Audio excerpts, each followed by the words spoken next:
உச்சத்தை தொட்ட தங்க விலை மீட்க முடியாத அடகு நகையை விற்பதற்கு இதுவே சரியான நேரம். இனியும் யோசிக்காதீங்க.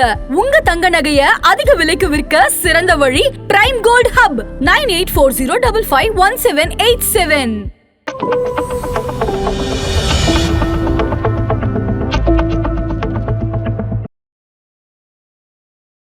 இப்போ நம்ம 2025 எல்லாருமே பார்க்க வேண்டிய ஒரு முக்கியமான ஒரு பங்கு பார்த்தீங்கன்னு வச்சுக்கோங்க. திடீர்னு சில்வர் 150% அப்பு, கோல்டு 74% அப்பு. சில்வர்லாம் அப்படி தான் இறங்கிடும். இறங்கிச்சுன்னா பயங்கரமாக இறங்கும். சில்வர்லாம் இப்போ இவங்க நினைக்கிற மாதிரி அப்படியே அங்கேயே ஸ்டேபிளாக நிற்கவே நிற்காது. சில்வரோட ஹிஸ்ட்ரி எடுத்து பார்த்தீங்கன்னா அந்த மாதிரி தான் இறங்கியிருக்கு. எலக்ட்ரிக் வெஹிக்கிள்லாம் என்ன யூஸ் பண்ணுறாங்க, செமிகண்டக்டர் யூஸ் பண்ணுறாங்க, அதனால ப்ரைஸ் போயிடுச்சுன்னா. எலக்ட்ரிக் வெஹிக்கிள் எடுத்து பாருங்கள், எந்த எல்லா கம்பெனியும் எலக்ட்ரிக் வெஹிக்கிள் சேல்ஸ் குறைஞ்சி போச்சு. அங்கே சேல்ஸே குறைஞ்சிச்சுன்னா சில்வர் யார் வாங்கி வச்சுருக்காங்க? இல்லை, இப்போ நம்ம நார்மலாக இன்வெஸ்ட்மெண்ட்ஸில் என்ன சொல்லுவாங்க, எந்த இன்வெஸ்ட்மெண்ட் லாஸ்ட் 2-3 இயர்ஸில் ரிட்டர்னே கொடுக்கலையோ அந்த இன்வெஸ்ட்மெண்ட்டில் இன்வெஸ்ட் பண்ணிங்கன்னா will make lot of return. மாதிரி கோல்டு திடீர்னு இவ்வளோ ரிட்டர்ன் கொடுத்துருக்குல்ல, அப்போது அடுத்த வருஷம் 2026 பர்ஃபார்ம் பண்ணாமே போயிடலாமே. 27 திருப்பி பவுன்ஸ் பேக் ஆகலாம். அப்போ நீங்கள் 26 இன்வெஸ்ட் பண்ண உங்களுக்கு ரிட்டர்ன் கிடைக்காது. இப்போ காப்பரை போய் வாங்குறாங்க. சைனாவில் எடுத்து பார்த்தீங்கன்னா காப்பரில் பிக்கப் இல்லை, ஆஃப்டேக் இல்லை அவங்களுக்கு. ஏன்னா பிஸ்னஸ் அந்த எதிர்பார்த்த அளவுக்கு எங்கள் எக்கானமி போகல.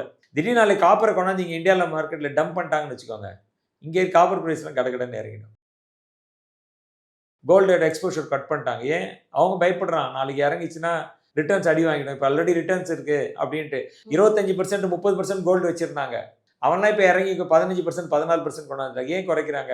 அவங்க பயப்படுறாங்க கோல்டு இறங்கிடுமோன்ட்டு. அதனால் எப்பயுமே 10-15%.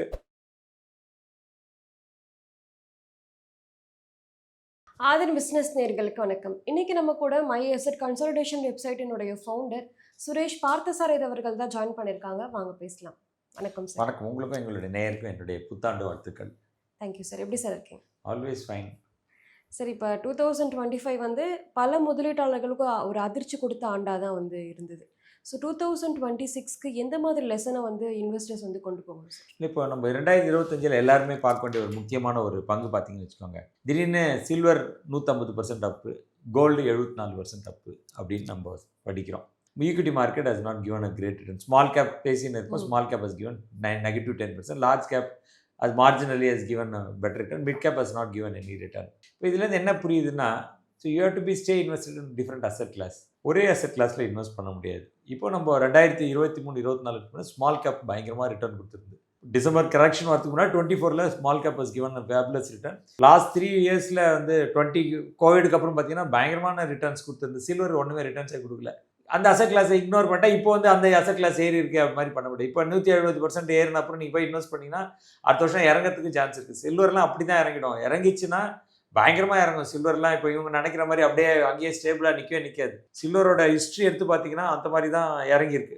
வேறு டிஃப்ரெண்ட் பேச்சஸில் டிஃப்ரெண்ட் நான் உங்களுக்கு ஒரு நம்பர் தரேன், நீங்கள் அதை ஃப்ளாஷ் பண்ணுங்க. அப்போது இது பார்க்குற நேருக்கு தெரியும் எப்படி சில்வரும் கோல்டும் எப்படி கிராஷ் ஆகும். அது எஸ்பெஷலி சில்வர் எப்படி கிராஷ் ஆகும். அப்போ இந்த நேரத்தில் போய் சில்வர் லாஸ்ட் இயர் கொடுத்துருக்கு, இந்த வருஷம் கிரேட் ரிட்டர்ன் கொடுத்தோம் வாங்கினா மாட்டிப்பாங்க. ஆனால் கோல்டு சில்வர் ரேலி ஆகுமா இங்கே இருந்து அப்படின்னு கேள்வி கேட்டிங்கன்னா எஸ் பாசிபிலிட்டிஸ் ஆர் தேர். இமீடியட்டாக நடக்குமானா நோபடி நோஸ். திடீர்னு ஏதோ பிரச்சனைக்கு ஜியோ குளோபல் ஃபெசிலிட்டி சால்வ் ஆகிட்டு இருந்துச்சு இஷ்யூலாம்.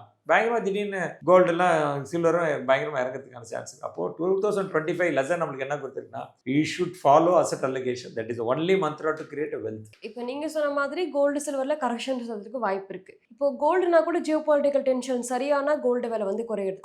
ஓகே, ஆனால் சில்வருக்கு வந்து இண்டஸ்ட்ரியல் டிமாண்ட் நாளைக்கெல்லாம் அதிகமாகிட்டு இல்லை. இண்டஸ்ட்ரியல் இப்போ இது வந்து ஒரு ட்ரெண்ட் கிரியேட் பண்ணி விட்டாங்க. இப்போ ஒரு 3 மாதத்துக்கு முன்னாடி இல்லாமல் 3 மாதத்துல இண்டஸ்ட்ரியல் ரிக்வயர்மெண்ட் சில்வருக்கு நிறைய வந்துருச்சு. இல்லை, கோல்டு ப்ரைஸ் ஏறினே போச்சு, வாங்க முடியலன்னா இதை போய் வாங்குறாங்க. எலக்ட்ரிக் வெஹிக்கிளில் people are saying that electric வெஹிக்கிளில் கூட கோல்டு சில்வர் நிறைய யூஸ் பண்ணுறாங்க. அதனால இப்போ ஆட்டோமொபைல் இண்டஸ்ட்ரி எடுத்து பார்த்தீங்கன்னா இந்த லாஸ்ட் 6 monthsல electric vehicle sales have dropped substantially. அப்போ கன்சம்ஷன் குறைஞ்சி தானே இருக்குன்னு அர்த்தம். அப்போ அது சில்வர் டிமாண்ட்னால இல்லையா சார்? இப்போ குறைஞ்சிருக்கணும். இல்லை, இப்போ நீங்கள் ஜென்ரலாக பீப்புள் ஆர் ஏன் சில்வர் ப்ரைஸ் ஏறிச்சுன்னா எலக்ட்ரிக் வெஹிக்கிள்லாம் என்ன யூஸ் பண்ணுறாங்க, செமிகண்டக்டர் யூஸ் பண்ணுறாங்க, அதனால ப்ரைஸ் போயிடுச்சுன்னா. எலக்ட்ரிக் வெஹிக்கிள் எடுத்து பாருங்கள், எல்லா கம்பெனியும் எலக்ட்ரிக் வெஹிக்கிள் சேல்ஸ் குறைஞ்சி போச்சு. எல்லாமே பெட்ரோல் டீசல் தான் சேல் இன்க்ரீஸ் ஆயிருக்கு. ஜிஎஸ்டி குறைஞ்ச அப்புறம் எஸ்பெஷலி அந்த குவார்டர் எடுத்து பார்த்தீங்கன்னா ஆட்டோமொபைல் இண்டஸ்ட்ரியோட எல்லாரும் சேல்ஸ் எடுத்து பார்த்தீங்கன்னா எலக்ட்ரிக் வெஹிக்கிள் சேல்ஸ் எல்லாமே குறைஞ்சிருக்கு. ஓலா எலக்ட்ரிக் மொபைலிட்டி பயங்கர லெவலில் இருந்தாங்க. டகால்னு அவங்களோட மார்க்கெட் ஷேரே கிராஷ் ஆயிடுச்சுன்னா சேல்ஸே இல்லை. எல்லாரோட எலக்ட்ரிக் வெஹிக்கிள் சேல்ஸும் குறைஞ்சி போச்சு. அப்போ அதுக்கு டிமாண்ட் இருந்ததுன்னா அங்கே சேல்ஸே குறைஞ்சிச்சுன்னா சில்வர் யார் வாங்கி வச்சிருக்காங்க? ஸோ அதனால் சில்வர் வந்து it's runs on sometimes speculation also. அதை வாங்க முடியலன்னா நம்ம ஆளுங்க பார்ப்பாங்க, 1000 ரூபாய்க்கு ஒரு ஷேர் வாங்க முடியலன்னு வச்சுக்கோங்க, 20 ரூபாய்க்கு ஒரு ஷேரை வாங்கி வச்சுக்கலாம், நிறைய லாபம் கிடைக்கும் அப்படின்ற ஒரு மைண்ட் செட் இருக்கும். இந்த மாதிரி ஸ்பெகுலேட்டர்ஸை பேஸ் பண்ணி நம்ம பண்ண முடியாது. எனிதிங் ஷுட் ஹேவ் ஃபண்டமெண்டலாக ஸ்ட்ராங் ரீசன்ஸ் இருக்கணும். ஏதாவது 175% ஏறுறதுக்கு இருந்ததுன்னா ஃபண்டமெண்டல் ரீசன். இப்போ 175% ஏறினப்புறம் இன்னும் 300% ஏறுமா? அதுக்கு என்ன டிமாண்ட் இருக்குது, என்ன சர்வீஸ் இருக்குது, அது தெரியணும் இல்லை. ஸோ அதுதான் அதோட விஷயம். இப்போ நிறைய எக்ஸ்பர்ட்ஸ் சொல்கிற விஷயமே வந்து கோல்டு சில்வரில் கரெக்ஷன்ஸ் வரும், ஆனால் எதிர்பார்த்த அளவுக்கு பெரிய கரெக்ஷன்ஸ் வராதுன்னு சொல்கிறாங்க. இன்னுமே வந்து இந்த விலை வந்து ஏறிக்கிட்டே தான் இருக்கும், குறையறதுக்கு வாய்ப்பே இல்லை. இது எப்படி சார் பார்க்குறீங்க? இல்லை, லாங் டைமுக்கு கோல்டு அப்படி தான் கொடுத்துருக்காங்க. 2045 வரைக்கும் கோல்டுக்கு வந்து புல்லிஷ் ட்ரெண்ட் தான் ப்ரிடிக்ட் பண்ணுறாங்க.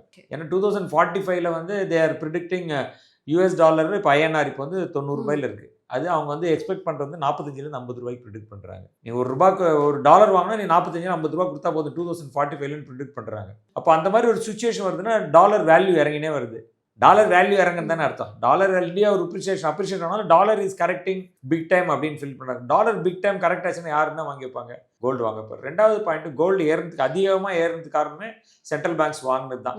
ரிசர்வ் பேங்க் ஆஃப் இந்தியாவாக இருக்கிற மேலே நாட்டில் இருக்கிற எல்லாருமே நிறைய போய் அதை வாங்க ஆரம்பிச்சிட்டாங்க. ஏன்னா டாலர் டிப்ரிசியேஷன் ஆச்சுன்னா கஷ்டம். டாலரே கிட்டத்தட்ட 10% நிறைய எகெயின்ஸ்ட் கரன்சிஸ் டிப்ரிஷியேட் ஆயிருக்கு. இந்தியா வந்து தான் எகெயின்ஸ்ட் டாலர் 5% கிட்டத்தட்ட நம்ம கரெக்ட் ஆகிட்டோம்.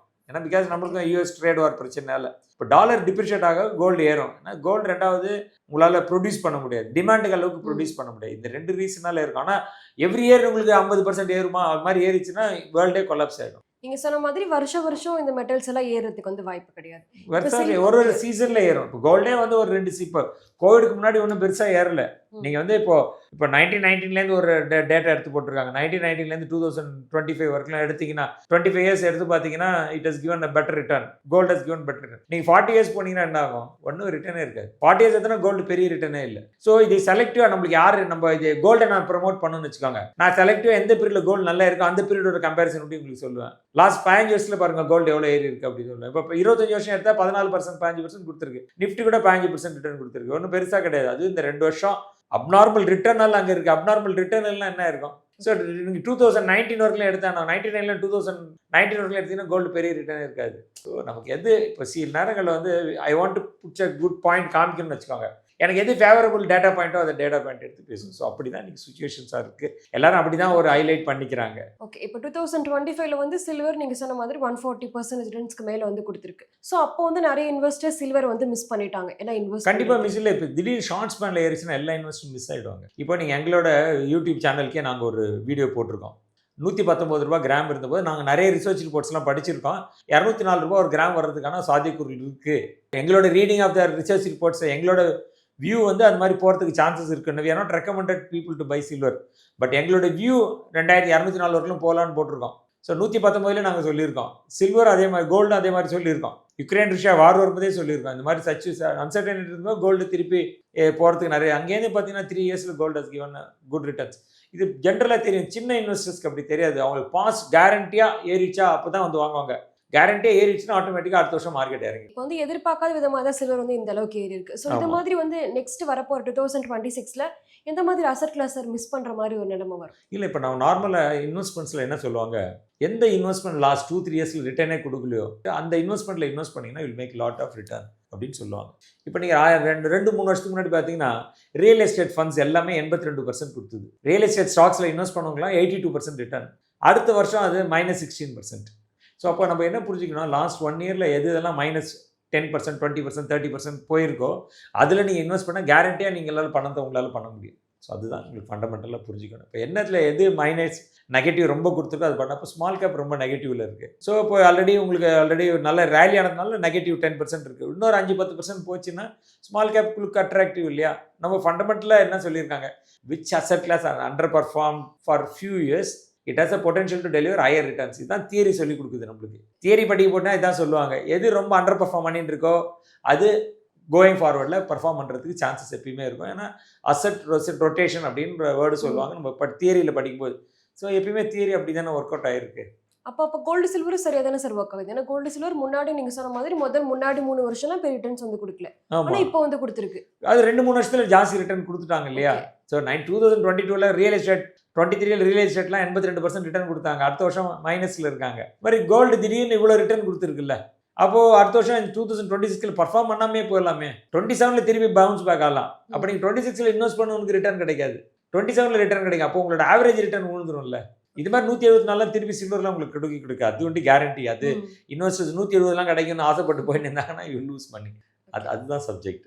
இப்போ 2026 ஸ்டார்ட் ஆயிடுச்சு. ஸோ இதுக்கப்புறம் மார்க்கெட் எப்படி சார் பெர்ஃபார்ம் பண்ண போகுது? இல்லை, மார்க்கெட் 2-3 விஷயங்கள்லாம் இப்போ யூஎஸ் டாரிஃப் பிரச்சனை சால்வ் ஆச்சுன்னா கொஞ்சம் வரும், கொஞ்சம் மார்க்கெட் பவுன்ஸ் ஆச்சு. யூஸ்வலாக ரக்ரைன் வார் கொஞ்சம் பீஸ்ஃபுல்லாக செட்டில் ஆச்சுன்னா இன்னும் கொஞ்சம் ப்ராப்ளம். ஏன் செட்டில் ஆகும் அப்படின்னா, செட்டில் ஆனால் ஈஸின்னு சொன்னால் வேர்ல்டு வைட் ஃபுல்லாக இப்போ இன்ஃப்ளேஷன் பயங்கரமாக இருக்குது. இன்ஃப்ளேஷன் பயங்கரமாக இருக்கிறதுனால வேறு ஆப்ஷனே இல்லாமல் எல்லாரோட எக்கானமியும் ரொம்ப புவராக இருக்குது. இப்போ ஈரானில் பார்த்தா கூட விலைவாசி போயிடுச்சு, எக்கானமி புவராக இருக்குன்னா அங்கே ரோட்டில் ப்ரொட்டஸ்ட் ரோட்டில் நடக்குது இப்போது. ஸோ இது மாதிரி இருக்கப்போ இந்த பிரச்சனைலாம் சால்வ் ஆச்சுன்னா கமாடிட்டி எல்லாம் வந்துடும். வீட்லாம் வந்து யுக்ரைனில் தான் நிறைய மேனுஃபேக்சர் பண்ணிட்டு இருந்தாங்க. இப்போ அங்கேருந்து சப்ளை யூரோப்பியன் கண்ட்ரிக்கெலாம் போப்போ அங்கே இல்லைன்னா யூரோப்லேருந்து யார் வந்தாங்கன்னு கேட்டிங்கன்னு வச்சுக்கோங்க, எப்படி இன்ஃப்ளேஷன் இருக்குன்னா தலை பிச்சுக்கிற மாதிரி இருக்குன்னு தான் சொல்கிறாங்க. அப்போது அந்த மாதிரி இன்ஃப்ளேஷன் பிரச்சனை சால்வ் ஆகி எக்கானமி ஓரளவுக்கு ஸ்டெபிலைஸ் ஆச்சுன்னா வேர்ல்டு வைட் ஃபுல்லாக ஒரு ஸ்டெபிலிட்டி வந்து ஆட்டோமேட்டிக்காக ஈக்விட்டி மார்க்கெட் இன்க்ரீஸ் ஆகிறதுக்கு நிறைய சான்சஸ் இருக்குது. பட் ப்ரிடாமினெண்ட்டாக அதில் பார்த்தீங்கன்னா லார்ஜ் கேப் மியூச்சுவல் ஃபண்டே ஸ்டாக்ஸ் மார்க்கெட்டில் என்ன சொல்கிறாங்க எல்லாருமே, லார்ஜ் கேப்பு மிட் கேப்பு கொஞ்சம் பெஸ்ட் பெனிஃபிட் கொடுக்கறதுக்கு சான்ஸ் இருக்குது 26ல் ஸ்மால் கேப்பை விட. அப்போ ஸ்மால் கேப்பில் இன்வெஸ்ட் பண்ணுறாங்க. 26ல் ஃபுல்லாக இன்வெஸ்ட் பண்ணக்கூடாது, ரொம்ப கொஞ்சம் கொஞ்சமாக தான் பில்ட் பண்ணணும் 26ல். இதுதான் ஃபண்டமெண்டலான ஒரு கன்க்ளூஷன். 25ல பார்த்தீங்கன்னா gold silver stock market, gold silver விட ஸ்டாக் மார்க்கெட் பெரிய அளவுக்குலாம் வந்து விழவே இல்லை. ஸோ மூணுமே வந்து ஓரளவுக்கு தான் வந்துகிட்டு இருக்கு. இது ஒரு மிக்ஸ்டான சைக்கிள் இல்லையா சார்? இல்லை, இப்போ நீங்கள் பார்த்தீங்கன்னா ஏரில் இல்லை. இப்போது டிசம்பர் 2024 to 2025 பார்த்தீங்கன்னா நிஃப்டி ஒன்றும் ரிட்டர்னே கொடுக்கல. சென்செக்ஸ் அதே வேல்யூவில் இருக்குது, ஆனால் பெரிய அளவில் வந்து சரிவா இல்லை சார். இல்லை நிஃப்டி சென்செக்ஸ் பெரிய லெவலில் இறங்கல, மிட் அண்ட் ஸ்மால் கேப் பெரிய லெவலில் இறங்கல. ஏன் கேட்டால் இந்தியாவில் இன்வெஸ்ட் பண்ணிகிட்டே இருக்காங்க. இப்போ நீங்கள் ஒரு பொருளை வாங்கலைன்னு வச்சுக்கோங்க, யாருமே என்ன ஆகும், பயங்கரமாக விலை இறங்கி போயிடும். ஆனால் ஒரு பொருளை நேரம் கொஞ்சம் வந்து வாங்கிட்டே இருந்தா என்ன ஆகும், விற்கிறவன் யோசிப்பான், இல்லை வாங்குறதுக்கு ஆள் இருக்குது, நம்ம ஏன் விற்கணும் ஏதோ விலைக்கு அப்படின்னு. ஸோ அதனால மாறிக்கு போயிட்டு இருக்கு. ஏதோ ரீசனில் ஃப்ளோ கட் ஆச்சுன்னா பிரச்சனை. பட் அந்த ஃப்ளோ கட் ஆகிற மாதிரி ஒரு சூழ்நிலை இந்தியாவில் இல்லை. ஏன்னா இப்போ தான் இந்தியாவில் வந்து mutual fund, equity market, share market பேசுகிறாங்க 4-5 வருஷமாக. இப்போ இது ரொம்ப பேபி. அதனால அது மாதிரி பெரிய லெவலில் கரெக்ஷன் வர்றதுக்கு சான்ஸ் இல்லை. கரெக்ஷன் வந்தாலும் வெளியில் நிறைய பணம் இருக்குது, திருப்பி சேஸ் பண்ணோம். மேபி 10% இறங்கினா கூட வெளிலேருந்து பணம் கொண்டாந்து இன்வெஸ்ட் பண்ணுறதுக்கு ஆளுங்க தயாராக இருக்காங்க. அதுதான் சப்ஜெக்ட். ஓகே, இப்போ 2026ல் எந்த மாதிரி செக்டரில் பெர்ஃபார்ம் பண்ணல? இல்லை, செக்டார்ஸ் நீங்கள் சொன்னால் நார்மலாக என்ன சொல்கிறாங்க மக்கள், ஃபைனான்ஸில் கொஞ்சம் நிறைய சான்சஸ் இருக்குது. ஃபினான்ஷியல் ஸ்டாக்ஸ் எல்லாம் பெட்டராக இருக்குன்னா, பிகாஸ் நான் ரொம்ப வருஷம் கழிச்சு banking stocks are look better, interest rates are ரொம்ப இறங்கி இருக்கு, ஸ்டேபிளாக வந்திருக்காங்க, அது மாதிரி சொல்கிறாங்க. அதுக்கு பாசிபிலிட்டிஸ் இருக்குன்றாங்க. அப்புறம் ஃபார்மா லாஸ்ட் இயர் கொஞ்சம் நல்ல பெரிய ரிட்டர்ன்ஸே கொடுக்கல, ஃபார்மா 1 இயராக. ஃபார்மா கொஞ்சம் பாசிபிலிட்டிஸ் இருக்குது. இப்போ metals I am not talking about இது கோல்டு சில்வரில், அதர் மெட்டல்ஸ் கொஞ்சம் பொட்டன்ஷியல்ஸ் பாசிபிலிட்டி. இந்த மாதிரி பேச்சஸை தான் வந்து இருக்கும்போது ஓவராலாக எல்லா செக்டரும் போகாது. ஏன்னா ஐடி நம்ம ரொம்ப அண்டர் பர்ஃபார்ம் பண்ணியிருக்காங்க. IT should go better. But ஐடியில் என்ன சொல்கிறாங்க, லார்ஜ் கேப் ஐடி ஸ்டாக்ஸ் தான் போகும், mid and small cap IT stocks பெருசாக ரேலியில் பார்ட்டிசிபேட் ஆகாது அப்படின்றாங்க. அப்போ it is going be 2027 going be stock selection market. அவ்வளோதான். அப்போ புதுசாக யாராவது இன்வெஸ்டர் வராங்கன்னா அவங்க better large cap, flexi cap இந்த மாதிரி கேட்டகரியில் மியூச்சுவல் ஃபண்டில் இருந்துக்கணும். ஸ்டாக்ஸில் வந்து லார்ஜ் கேப்பு நெக்ஸ்ட் லார்ஜ் கேப்பில் இருக்கிறவங்க அந்த ஸ்டாக்ஸ்குள்ளே கான்சன்ட்ரேட் பண்ணாங்கன்னா கொஞ்சம் பெட்டராக இருக்கும். இப்போ 2026ல் வந்து கோல்டு சில்வர் அப்புறமா வந்து காப்பர் வரப்போகுதுன்னு சொல்கிறாங்க. எப்படி சார் பார்க்குறீங்க? இல்லை, காப்பர் ஆல்ரெடி பார்த்தீங்கன்னா காப்பரில் இந்தியாவில் ஒரே ஒரு ஸ்டாக் வாங்க முடியும்னா இந்துஸ்தான் காப்பர்ன்ற ஒரு ஸ்டாக் தான் வாங்க முடியும். இது ஆல்ரெடி 50-60% ஏறி இருக்குது. இன்னைக்கு நம்ம பேசும்போது இன்னைக்கு ஒரு 3 மாதத்துக்கு முன்னாடி 344 ரூபாய் இருந்த ஸ்டாக் இன்னைக்கு 545 ரூபா போயிருக்கு. இதே கிட்டத்தட்ட 52% ஏறி இருக்குது. ஸோ காப்பரோட டிமாண்டு அதான் சொல்கிறேன், ஒரு மெட்டல் ஓடிச்சுன்னா அது விலை ஜாஸ்தி ஆச்சுன்னா வேறு போய் வாங்கிட்டு இருப்பாங்க. இப்போ காப்பரை போய் வாங்குறாங்க. சைனாவில் எடுத்து பார்த்தீங்கன்னா காப்பரில் பிக்கப் இல்லை, ஆஃப்டேக் இல்லை அவங்களுக்கு. ஏன்னா பிஸ்னஸ் அதை எதிர்பார்த்த அளவுக்கு எங்கள் எக்கானமி போல.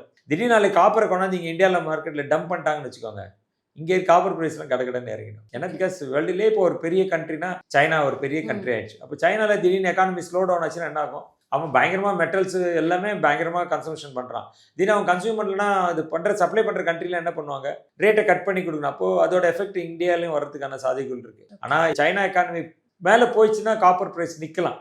ஆனால் எனி கமாடிட்டி, எனி பொருள், அது stock market, mid cap, small cap எது இருந்தாலும் சரி தான், 50-100% ஏறின அப்புறம் நீ போய் வாங்கினா ரொம்ப கேர்ஃபுல்லாக தான் வாங்கி ஆகணும். ஏன்னா ஆல்ரெடி நீங்கள் இப்போ இந்தியாவில் இந்து காப்பர்னு ஒரு ஸ்டாக்ஸ் இருக்குது. பார்த்தீங்கன்னா 75%, 73-75% பி இருக்கும். ம். அப்போது நீங்கள் இந்த காசு கொடுக்கணும் 75 டைம் வளர்ற மாதிரி இருந்தால் தான் இந்த ஸ்டாக்ஸை கொடுக்கணும். இன்னிலேருந்து அவ்வளோ வளரணும், அந்த ஸ்டாக்ஸ் ப்ரைஸ் கொடுக்கணும். அது மாதிரி வளருமா? நம்மளுக்கு வளராது. அதனால் நீங்கள் have to be very careful. Any metals வாங்கும்போது மெட்டல் ரேலி ஆகிட்ட அப்புறம் you have to be very cautious in buying metals. நீங்க முன்னாடி சொன்ன மாதிரி அசட் அலோகேஷன் தான் ஒரு கீ. அசட் அலோகேஷன் தான் பெஸ்ட்டு, எப்பயுமே பெஸ்ட்டு. என்ன பண்ணுற இப்போ ரொம்ப சீசன்ட் ஃபண்ட் மேனேஜர்ஸ் பாருங்கள், வாரன் பஃபெட்டாக இருக்கட்டும், இந்தியாவில் சங்கர் நாராயண் இருப்பார், அவங்கெல்லாம் பார்த்தீங்கன்னா அப்படி தான் பேசுவாங்க. அவங்க பேசுறது ஆர்டினரி இன்வெஸ்டர்லாம் கடுப்பாயிடுவாங்க. ஏன்னா இவனை வச்சு இப்போ இவங்க சொல்கிறத வச்சு பணமே சம்பாதிக்க முடியாது. பட் ரியலாக பணம் சம்பாதிக்கணும், you should have patience like this to build money. ஓவர் நைட்டில் பணம் பண்ணால் ஓவர் நைட்டில் போயிடும். ஏன்னா நீங்கள் ஓவர் கான்ஃபிடென்ட். இப்போ என்னைக்கு இந்தியாவில் ட்ரேட் பண்ணுறதுல 90% மக்கள் பணத்தை விட்றாங்க. ஒரு நாள் ட்ரேடில் சக்ஸஸ்ஃபுல்லாக இருக்கும். அதே லாஜிக் எடுத்து அடுத்த நாள் இன்வெஸ்ட் பண்ணால் ஒர்க் அவுட் ஆகுது. ஏன்னா ஒரு கம்பெனிக்கு டிமாண்டு, சப்ளை, அதில் ஷார்ட் ஃபால், அதில் எவ்வளோ மேனிப்புலேட் பண்ணுறாங்க அந்த ஸ்டாக்கில், அதெல்லாம் பொறுத்து தான் அந்த ரிட்டர்ன்ஸ் இருக்குது. Investment is all about boring game. யார் போரிங்க்கு தயாராக இருக்கோ அவங்க தான் வெல்த் கிரியேட் பண்ண முடியும். அது 26 இருக்கட்டும், 27 இருக்கட்டும், 28 இருக்கட்டும். இதுதான் ஃபண்டமெண்டல் லாஜிக். ஓகே, இப்போ 2-3 இயர்ஸ்க்கு முன்னாடி வரைக்குமே கோல்டு சில்வர் போர்ட்ஃபோலியோ இருக்கிற ஒரு ஹெட்ஜிங்காக தான் வந்து பார்த்துக்கிட்டு இருந்தாங்க. ஆனால் இப்போ வந்து இன்வெஸ்ட்மெண்ட் பர்பஸஸாக போயிட்டு இருக்கு. ஸோ 15%க்கு மேலே போர்ட்ஃபோலியோ அலோகேஷன் வச்சுக்கலாமா சார் கோல்டு சில்வர்? இல்லை, நீங்கள் இப்போ இந்த ரிட்டர்ன் கொடுத்ததுனால பார்க்குறோம். நீங்கள் லாங் டேர்ம் எடுக்கும்போது 10% மேலே கோல்டு ஒரு அலோகேஷனில் இருக்கிறது not a great idea. Overload கொடுக்கறதுனால ஒன்றும் பிரச்சனை. இப்போ மல்டி அசெட்ஸ் ஃபண்ட்லாம் இருக்காங்க. சில ஃபண்ட்லாம் 25%, 30% வச்சுருந்தாங்க கோல்டு. இப்போ அவங்களே கோல்டோட எக்ஸ்போஷர் கட் பண்ணிட்டாங்க. ஏன்? அவங்க பயப்படுறாங்க நாளைக்கு இறங்கிச்சுன்னா ரிட்டர்ன்ஸ் அடி வாங்கிடும். இப்போ ஆல்ரெடி ரிட்டர்ன்ஸ் இருக்குது அப்படின்ட்டு 25%, 30% கோல்டு வச்சுருந்தாங்க. அவன்லாம் இப்போ இறங்கி இப்போ 15%, 14% கொண்டாந்துட்டாங்க. ஏன் குறைக்கிறாங்க? அவங்க பயப்படுறாங்க கோல்டு இறங்கிடுமோன்ட்டு. அதனால் எப்பயுமே 10-15%க்குள்ளே நீங்கள் உங்களோட ரொம்ப கன்சர்வேட்டிவ் இன்வெஸ்டர்னா 15% கோல்டு வச்சுக்கோங்க. இல்லை நீங்கள் அக்ரெசிவ் இன்வெஸ்டர்னா 10% வச்சுக்கோங்க. நான் கோல்டுலேயே வாழ போகிறேன்னா நீங்கள் கோல்டே வாங்கிச்சுக்கோங்க. அவ்வளோதான். ஏதோ ஒரு டிவி சீரியலில் கூட இப்போ ஒரு டிபேட் வந்தது அப்படின்னு சொல்லி நிறைய சோஷியல் மீடியாலாம் பண்ணுறது.